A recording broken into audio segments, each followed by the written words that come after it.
Okay, we're going to talk about something a little bit different today, and that is actually about the LG V10 Marshmallow update, which happened some time ago.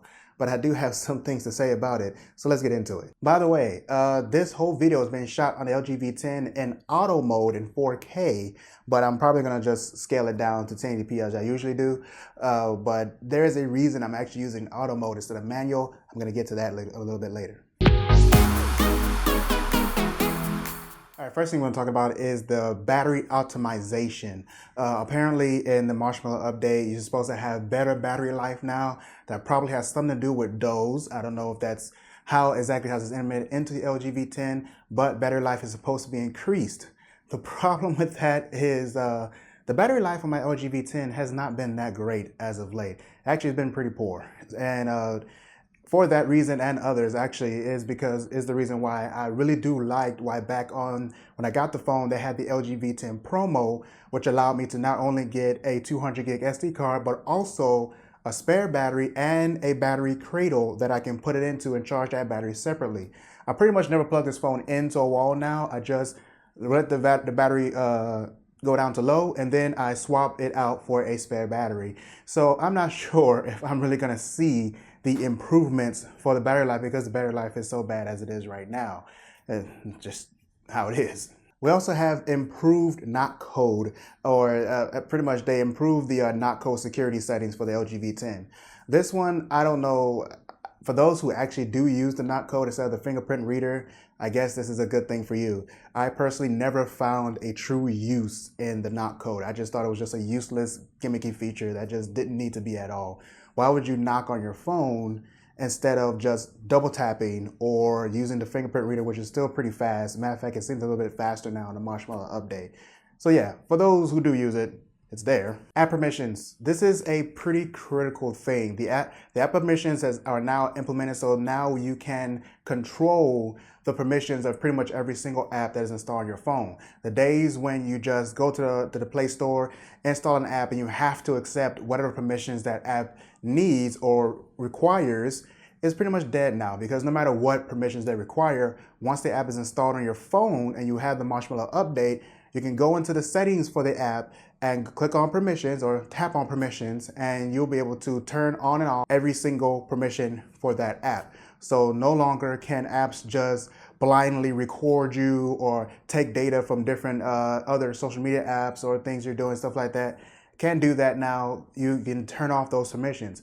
The problem with this is, for most people, this is also going to be a useless feature. And the reason for that is because most people like to just use things out of the box. When they buy their phone, take it out of the box, they're going to slap a nice case on it, maybe slap a protector on it or whatever, and use it. They're not going to care about permissions, and they don't want to actually go dive in and do anything with them. When they install an app that they really like, social media or a camera or a game or whatever it is, they're going to install it and use it. They're not going to go in there and start turning off permissions and stuff like that. Most people don't care about that. Even though they do, they don't care about it enough. It's not high enough in the priority list to actually go in there and mess with that kind of stuff. This is going to be more for people who have rooted phones or just a little bit more tech savvy and have a little bit more patience when it comes to technology. They'll go ahead, and this is for them.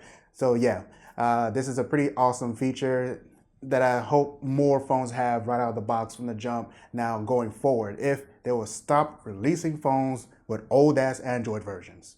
Okay, another thing that's been improved upon in the Marshmallow update is direct share. This will also be another useless feature as far as I'm concerned. I never really used it to begin with. I don't even know, was it even in, or maybe they added it as a new one.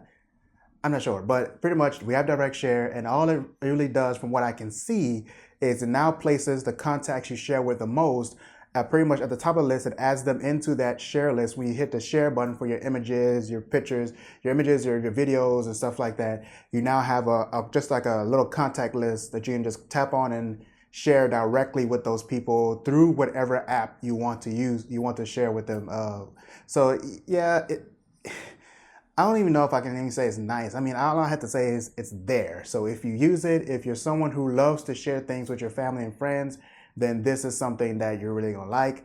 For me personally, blah, I don't see the point. We now have a actual quick shortcut silent mode.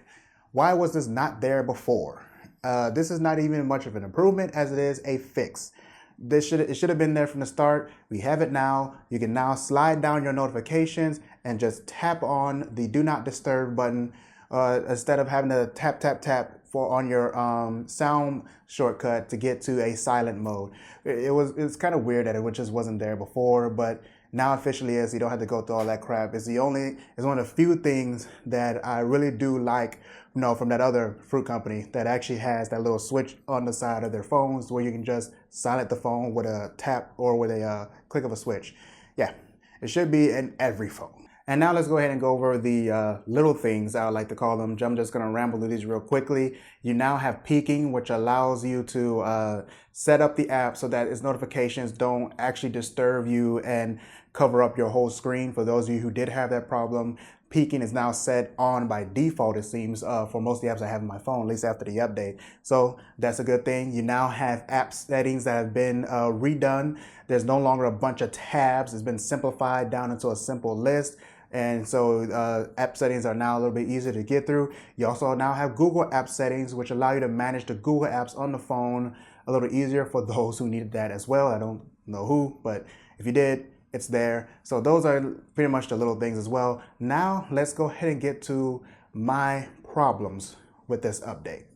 I'm gonna have an article that also attaches with this video that goes into a little bit more detail of my my issues that I'm having with the phone, which coincidentally also goes along with the update video as well, because after the Marshmallow update, the battery, you remember that battery optimization I was talking about a little bit earlier? Well, it seems something went wrong kind of when it did the whole battery optimization for the Marshmallow update, because now when I swap batteries after I get low on charge and I swap my battery so I can go from 0 to 100 real quick, yeah, it doesn't actually show me 100%. It tells me that the battery that I just charged up to 100% is only 2% or 5%. And then I have to restart the phone and it might give me the real percentage of 100, or it'll still act like it's on 5 or 10% and show that in a percentage bar in the corner.